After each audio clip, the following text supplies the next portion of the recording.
7 Français sur 10. 7 Français sur 10. On pourrait peut-être parler du nombre de Français qui soutenaient l'initiative des Gilets jaunes la semaine dernière. Ou alors on pourrait parler de 7 Français sur 10 qui considèrent depuis ce matin que ce même mouvement des Gilets jaunes devrait s'arrêter suite aux annonces du Premier ministre. Mais moi, je voudrais vous parler des 7 Français sur 10 qui jugent que l'État ne se modernise pas assez. Et vous dire quelque chose, je pense que dans ces 3 sondages, nous parlons des mêmes Français.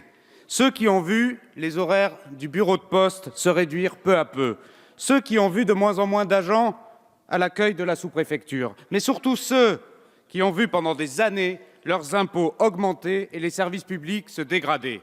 Il y a, mes chers collègues, une équation que tout le monde pense impossible à résoudre. C'est l'équation du mouvement des Gilets jaunes. Elle nous est posée sur les réseaux sociaux, elle nous est posée dans les ronds-points. Il faut une baisse des impôts et il faut une amélioration des services publics. Eh bien, sur ce point, mes chers collègues, les Gilets jaunes ont raison. Il est possible à la fois d'avoir un meilleur service public et à la fois qu'il coûte moins cher. C'est depuis longtemps notre conviction, c'en est devenu un impératif. Or, que s'est-il passé jusqu'à présent? La responsabilité est collective dans cet hémicycle. Chaque majorité a fait l'inverse de ce que réclament les Gilets jaunes. Moins de services publics, plus de dépenses publiques, plus d'impôts pour les Français. Les Français n'ont plus l'impression de travailler pour eux, mais pour l'État, parce qu'ils ont vu le service public s'éloigner. C'est cela qui a conduit à l'évaporation du consentement à l'impôt. Et lorsque l'État n'est plus visible, parce qu'il n'a pas su se moderniser, l'impôt devient une simple ponction et non une contribution. Révision générale des politiques publiques, modernisation de l'action publique, que ça s'appelle RGPP, que ça s'appelle MAP, ce sont des sigles que nos concitoyens ne comprennent pas et ne connaissent pas. Et pourtant, ces acronymes grincent comme des serpes. Ces serpes de la coupe budgétaire sans penser, sans jamais repenser l'action publique. Aujourd'hui, que fait notre gouvernement et que fait notre majorité ? Si vous aviez regardé les textes budgétaires, nous commençons par investir. 7 Français sur 10 trouvent que l'État ne se modernise pas assez. Nous répondons par 700 millions d'euros investis dans la modernisation de l'État. Nous pensons que si nous faisons différemment, alors nous pourrons réellement faire mieux avec moins. Parce que faire différemment, c'est d'abord se poser la question de ce que nous attendons des services publics. Écoutons les revendications. Ce sont des principes forts. C'est l'égalité devant le service public, c'est l'égalité devant l'impôt, la liberté d'aller et venir. Ce sont aussi des principes déclinés sur le terrain. Que la puissance publique à laquelle les Français contribuent par l'impôt soit tous les jours à leur côté, mais qu'elle soit là aussi dans les moments difficiles. C'est une demande de protection contre les risques sécuritaires, les risques sociaux, les risques environnementaux. Et nous en avons la conviction, il faut réformer l'État en transformant l'action publique pour qu'elle réponde aux nouveaux besoins de nos concitoyens. Réformer l'État, c'est moins de dépenses publiques et donc moins de pression fiscale pour nos concitoyens. Réformer l'État, c'est une meilleure utilisation de l'argent des Français, c'est moins de gaspillage, c'est la voie vers le retour du consentement à l'impôt. Il faut enfin, dans ce pays, que chacun sache à quoi sert son impôt.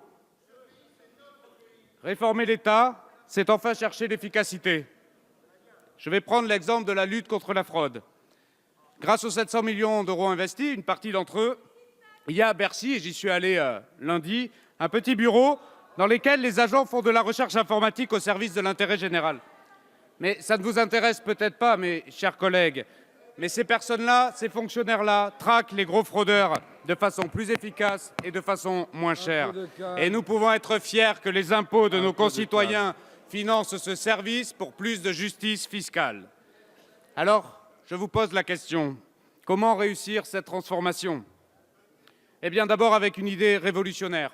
Non pas parce qu'elle est nouvelle, non pas parce qu'elle est neuve, tout simplement parce qu'elle n'a jamais été appliquée. Ça s'appelle penser à l'usager d'abord, à ce qu'il attend du service public.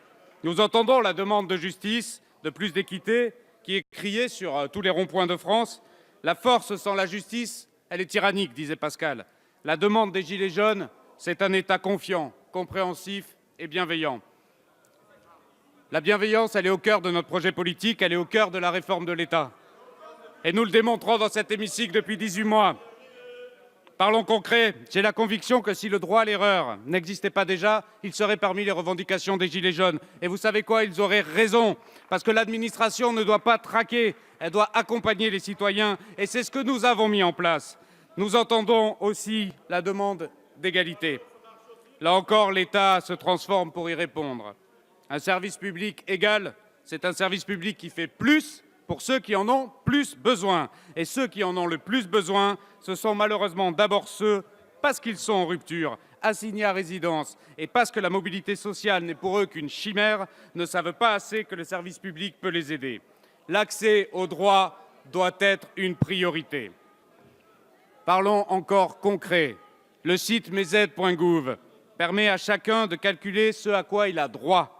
Des dizaines d'initiatives comparables seront créées d'ici à 2022. C'est inédit. Ces initiatives ont un label. Ce label s'appelle Action publique 2022. Voilà une réponse concrète à la demande de plus de services publics. Chaque projet pour la réforme de l'État est une réponse aux revendications des Gilets jaunes. Mais le combat de l'accès aux droits nécessite davantage qu'un site Internet. Ce sont notamment les maisons de services au public. Ces 1300 lieux physiques où chacun peut être accompagné dans ses démarches par un agent public polyvalent. Une maison de service au public qui ouvre dans un territoire, comme c'est le cas bientôt dans le Cher, où il y en a déjà 14, c'est l'État qui revient, c'est le citoyen qui voit concrètement en bas de chez lui à quoi sert son impôt. Nous devons aussi cette simplification aux agents publics, car rien ne se fera sans eux. Eux qui sont devenus ces dernières semaines des cibles. Et je veux rendre hommage aux agents de la préfecture de Haute-Loire qui étaient présents dans cette maison de l'État alors qu'elle était incendiée par des manifestants et que les secours étaient empêchés d'y accéder. Au-delà du courage de nos forces de l'ordre qui a été salué déjà aujourd'hui, je veux aussi saluer le courage des agents des directions départementales des finances publiques et des douaniers qui ont été pris pour cible. Je veux enfin rendre hommage à tous ceux qui portent des gilets jaunes parce que leur métier l'exige, parce que c'est leur métier d'être sur le terrain pour protéger les populations, en pensant tout particulièrement à ceux qui ont dû réparer les dégâts sur les Champs-Élysées. Nos agents publics sont des serviteurs publics de l'intérêt général. À ces agents aussi, nous devons un État qui se transforme. Et nous le faisons avec eux. C'est ce à quoi le gouvernement se consacre depuis plus d'un an. Il faut supprimer les petites tâches et il faut supprimer les petites taxes. Chers collègues, n'oublions pas que l'action publique se passe d'abord dans les territoires. Résoudre l'équation du mouvement des Gilets jaunes, c'est réinstaller dans les territoires des administrations qui avaient été centralisées. La fracture territoriale est une fracture parce que les grandes institutions de l'État en sont parties pour les grandes métropoles. Nous voulons inverser ce mouvement. Les raisons qui avaient conduit l'État à centraliser ses services ne sont plus valables. Dès lors, la réponse est simple. Elle passe par le déménagement des administrations des grandes métropoles vers les villes moyennes. Cela a un nom, nous l'avons appelé la déconcentration de proximité. Et ça, c'est concret. Ça veut dire plus d'emplois, plus d'activités, plus de dynamisme dans nos territoires. L'État doit être là, car être à la périphérique des villes ne doit pas vouloir dire être à la périphérie des services publics pour nos concitoyens. La réforme de l'État n'est pas l'apanage de Paris. C'est dans les territoires qu'on expérimente. À Cahors, dans le Lot, 63 communes expérimentent ce que sera l'État de demain avec l'opération Carte Blanche. Mes chers collègues, nous aurons résolu l'équation du mouvement des Gilets jaunes lorsqu'il n'y aura plus de points noirs ni de zones blanches du service public. Nous en prenons le chemin. Ce modèle de concertation dans les territoires doit nous servir, Monsieur le Premier ministre, pour mener à bien le processus de dialogue que vous avez évoqué cet après-midi. Alors, mes chers collègues, de quoi avons-nous besoin? Nous avons besoin d'un climat de confiance, cette confiance sociale fondée sur le partage d'un langage commun.